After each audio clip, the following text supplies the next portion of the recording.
Halo guys, Dinan di sini dan ini adalah Xiaomi Redmi Note 8 Pro. Kayaknya nggak cocok ya openingnya kayak gitu ya. Jadi nggak usah pakai opening kali ya. Kita langsung aja mulai ke videonya. Nah, di video kali ini gue akan bercerita atau sharing pengalaman gue selama 3 bulan make Xiaomi Redmi Note 8 Pro ini. Jadi ini bukan video review ya. Jadi kalau misalkan kalian tujuan mencari video review Xiaomi Redmi Note 8 Pro, kayaknya kalian salah klik channel. Nah kalau di sini gue cuma akan bercerita, lebih ke sharing pengalaman tentang apa aja sih yang gue temuin selama kurang lebih 3 bulan ini pakai handphone Xiaomi Redmi Note 8 Pro ini. Ya siapa tahu bisa ngebantu kalian, siapa tahu kalian ada yang lagi nyari handphone nih, budgetnya 3-4 jutaan. Jadi kalian butuh referensi video-video yang membahas tentang handphone yang kalian cari. Jadi langsung aja ya. Oke, di Note 8 Pro ini yang akan kita bahas pertama adalah masalah desain. Untuk desainnya bisa kita cek ya, untuk depan dan belakang ini udah pakai material glass. Dan ini juga udah Gorilla Glass 5. Nah kebetulan unit yang gue pegang ini warnanya putih dan gue pribadi suka banget sih sama warna putihnya. Kenapa? Karena putihnya ini putih-putih susu gitu, bening banget, cakep banget. Apalagi kalau terkena efek-efek sinar matahari atau lampu, itu kayak memantul gitu. Jadi bersih aja kelihatannya kalau kita makainya terawat ya. Nah kalau kita ke belakang kita lihat di sini kameranya sama kayak handphone lain banyak. Tapi kalau misalkan untuk tahun 2020 kan trennya kan kameranya kotak. Kalau misalkan di sini dia masih tren 2019 yaitu kamera memanjang ke bawah. Tapi kalau itu selera ya, kalau kalian suka atau enggak. Kalau gue sih fine-fine aja, nggak ada masalah. Di bawahnya kita bisa cek ini ada polos putih tapi ada sedikit tulisan Redmi. Ini di bawahnya. Nah kalau kita ke bagian samping-sampingnya, framenya ini terbuat dari plastik tapi dibikin sedemikian rupa sehingga nggak kelihatan kayak plastik. Jadi tetap terlihat mulus sih untuk handphonenya. Di sebelah kanan kita akan menemukan tombol volume up dan down untuk volume suara. Di bagian bawahnya kita akan menemukan tombol power untuk memati nyalakan handphone. Kalau kita ke sebelah kiri, di sini ada SIM tray untuk memasukkan SIM card. Dan sekedar info, ini hybrid ya. Jadi kalau misalkan kalian mau pakai SIM 1 dan SIM 2, mau nggak mau kalian nggak bisa pakai memori tambahan. Tapi tenang aja, karena untuk Note 8 Pro ini variannya lumayan gede kok, ekstrak internalnya. Ada 64GB dan ada yang 128GB.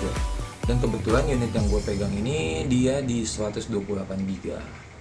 Oke, tadi untuk desain ya. Sekali lagi kalau desain masalah selera. Jadi nggak ada yang namanya bagus banget, nggak ada yang namanya jelek banget. Tapi kalau gue pribadi sih suka sih sama desainnya. Palingan yang agak sedikit mengganggu dari bobotnya ya.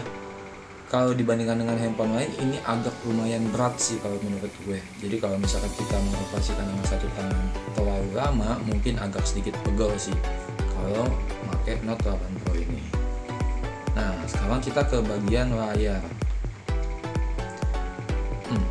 Untuk layar yang dipakai di Note 8 Pro ini ukurannya nggak gede banget, nggak kecil banget, yaitu 6,53 inch. Kenapa gue bilang gitu? Karena kayaknya handphone sekarang udah banyak banget yang gede-gede banget ya. Ya itu balik lagi selera nyaman atau enggak. Tapi kalau misalkan untuk 6,53 inch ini gue suka banget. Karena untuk pengoperasian satu tangan juga kita masih bisa lancar jaya. Ya kalau kalian nggak mempermasalahkan bobotnya ya, ini untuk ukurannya sih menurut gue udah pas banget. Ditambah dengan layarnya dia di sini IPS. Pasti banyak pertanyaan IPS kualitasnya itu bagus atau enggak. Kalau menurut gue sih lumayan sih, maksudnya nggak bisa dibilang jelek juga. Tapi kalau misalkan kalian biasa pegang nonton AMOLED mungkin agak susah ya untuk membiasakan diri ya. Karena ini akan terlihat beda banget, khususnya kalau misalkan kalian di bawah sinar matahari. Kalau misalkan kita memakai handphone ini di bawah sinar matahari, kita harus memberikan kecerahan maksimal untuk handphonenya. Karena apa? Karena akan susah dibaca kalau misalkan kita di bawah sinar matahari. Nah yang gue suka dari Note 8 Pro ini, dia ada yang namanya mode baca. Kalau kalian bisa lihat di sebelah sini, ini ada mode baca. Ini berfungsi banget supaya mata kita nggak akan pegel-pegel kalau misalkan kita pakai handphone kelamaan. Dan enaknya lagi di sini bisa otomatis ya aktifnya. Jadi gue sering banget ngalamin, biasanya tuh udah mulai jam 6 ke atas tuh abis maghrib, ini nanti mode bacanya akan aktif sendiri. Jadi kita nggak perlu repot-repot untuk nurunin notifikasi untuk nyalain yang namanya mode baca. Karena dimana dia akan otomatis sendiri menyesuaikan kondisi lingkungan sekitar. Oke, itu untuk layar. Oh iya, untuk resolusinya juga udah Full HD Plus ya.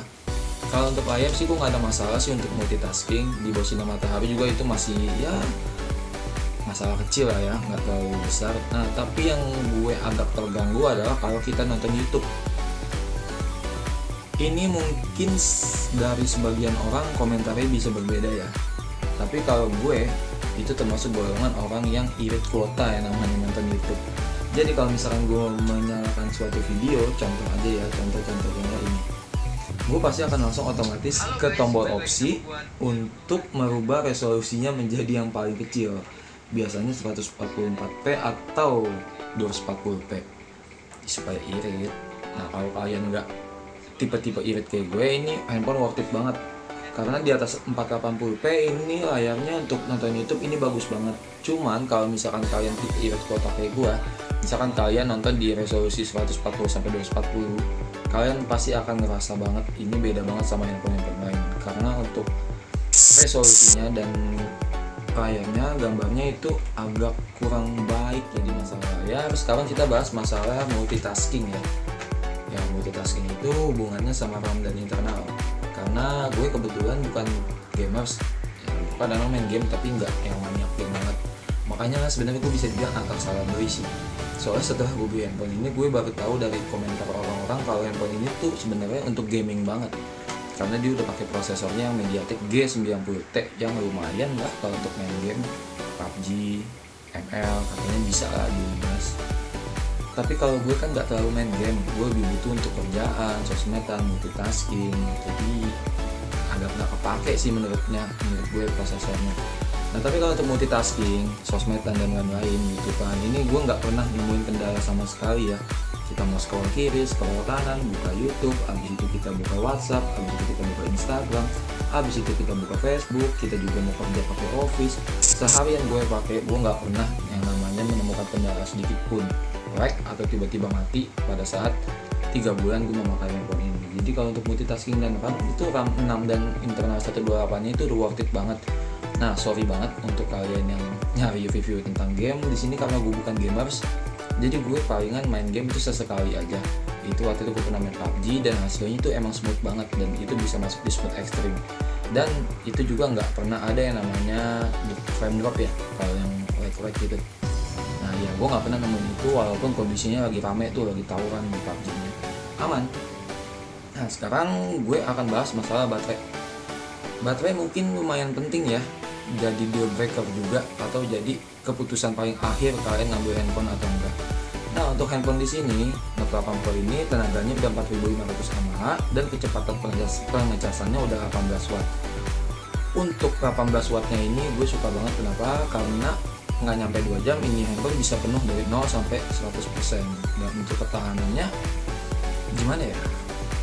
Ya gue pakai itu aja kali ya, pakai pengalaman gue.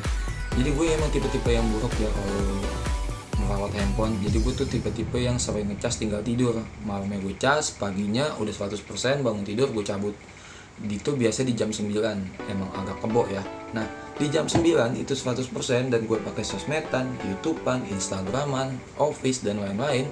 Di jam 10 malam itu masih ada tersisa baterai gue. Jadi lumayan irit banget ya, walaupun tersisanya 2% sih.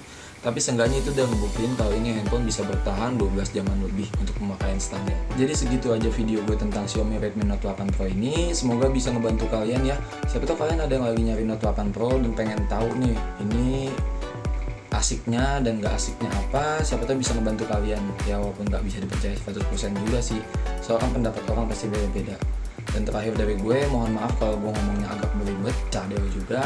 Karena untuk ngerekam video gini butuh keberanian dan kepedean ekstra yang gue belum punya asli jujur aja. Jadi kalau misalkan suka sama video ini, kalian boleh banget like untuk video ini. Tapi kalau misalkan gak suka, kalian boleh banget untuk dislike video ini. Oke, see you, thanks, bye.